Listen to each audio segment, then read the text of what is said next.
sunnycinemanew.in.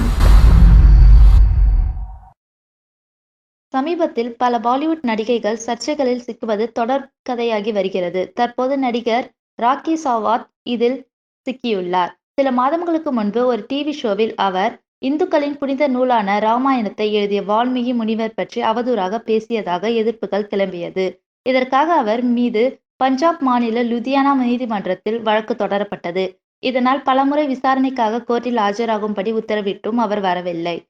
இதனால் அவருக்கு கைது வாரண்ட் உத்தரவு பிறப்பிக்கப்பட்டது. அவரை கைது செய்ய மும்பை போலீசார் விரைந்துள்ளனர். மேலும் இது போன்ற சினிமா செய்திகளுக்கு லைக் மற்றும் சப்ஸ்கிரைப் செய்யவும்.